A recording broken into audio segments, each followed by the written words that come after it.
Hello बच्चों। आज हम लोग ज्योमेट्री का जो बेसिक शेप है उसके बारे में देखेंगे।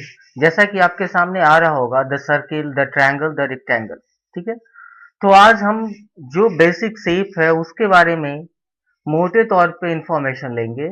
उसके बाद वाले वीडियो में पार्ट बाय पार्ट हर एक का अलग अलग वीडियो बनाऊंगा, जिसे आप देखेंगे। और देखने के बाद मेरा जो अपना अनुमान है, आपका ज्योमेट्री से रिलेटेड जो भी प्रॉब्लम होगा सारा का सारा दूर हो जाएगा। तो सबसे पहले जो शेप है उसको हम लोग सर्किल कहते हैं। ठीक है, क्या कहते हैं? सर्किल। तो सर्किल का क्या है? सर्किल एक प्रकार का शेप होता है जिसमें उसके सेंटर से उसके चारों उसकी जो बाउंड्री होती है उस बाउंड्री की दूरी इक्वल होती है। ठीक है,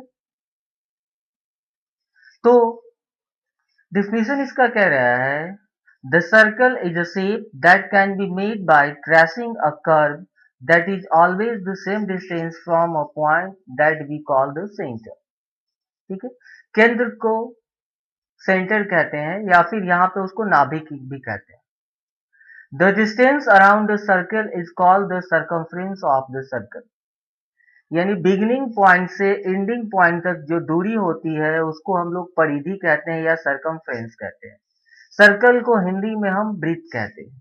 ठीक है, उसके बाद हम लोग देखते हैं दूसरा क्या है, द ट्रायंगल। ठीक है, तो ट्रायंगल में देखते हैं, the triangle is a shape that is formed by three straight lines that are called sides. तो त्रिभुज इसको हिंदी में कहते हैं। और ट्रायंगल में तीन साइड होता है। कितना होता है? तीन साइड होता है। और अलग अलग तरीके से इसका दो तरीका है ट्रायंगल को अलग अलग भागों में बांटने का। एक उसके एंगल के हिसाब से, दूसरा उसके साइड के हिसाब से। तो इसको हम बाद में देखेंगे, दूसरे क्लास में इसको हम लोग देखेंगे। उसके बाद हम लोग बात करते हैं जरा सा रेक्टेंगल का।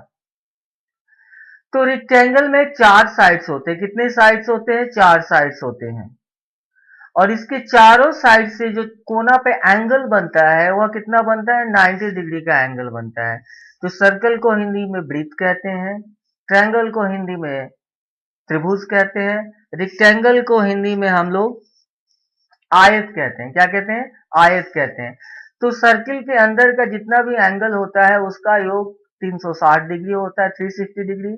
ट्रायंगल के अंदर के तीनों कोनों का योग 180 डिग्री होता है। और रेक्टेंगल के अंदर के चारों कोनों का योग 360 डिग्री होता है। ठीक, अब हम लोग दूसरा देख रहे हैं, यहाँ पे रोम्बस है, स्क्वायर है एंड ट्रेपेजॉइड है। तो सबसे पहले हम लोग रोम्बस को देखने का कोशिश करते हैं। देखो, रोम्बस का फिगर कुछ ऐसा है। रोम्बस चार स्ट्रेट लाइन से बना होता है, जैसा अभी आपने देखा।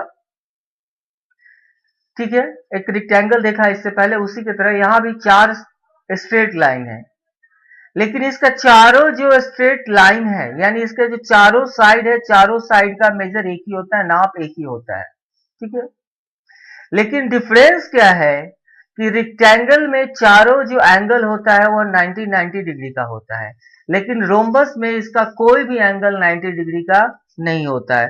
रोम्बस को हम लोग हिंदी में समचतुर्भुज कहते हैं। क्या कहते हैं? समचतुर्भुज कहते हैं। उसके बाद बात करते हैं हम लोग स्क्वायर का। तो स्क्वायर भी एक प्रकार का रेक्टेंगल है, एक प्रकार का रोम्बस है। लेकिन इसका जो कैरेक्टरिस्टिक है, इसका जो गुण है, जो रेक्टेंगल और रोम्बस से अलग करता है, क्या अलग करता है? तो इसका जो चारों एंगल्स होता है वह राइट एंगल्स यानी 90 डिग्री होता है। और इसका चारों साइड क्या होता है? इक्वल होता है। तो रेक्टेंगल में क्या होता है? चारों साइड 90 डिग्री होता है, लेकिन उसका चारों साइड इक्वल, सॉरी, रेक्टेंगल में चारों एंगल 90 डिग्री होता है लेकिन उसका चारों साइड इक्वल नहीं होता है।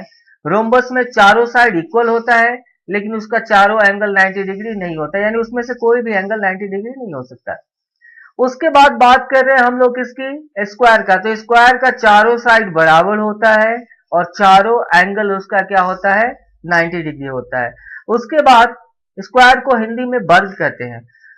और उसके बाद हम लोग बात कर रहे हैं द ट्रेपेजॉइड का। तो जैसा कि यहाँ पे आप देख रहे हो, यह भी चार साइड वाला एक आकृति है।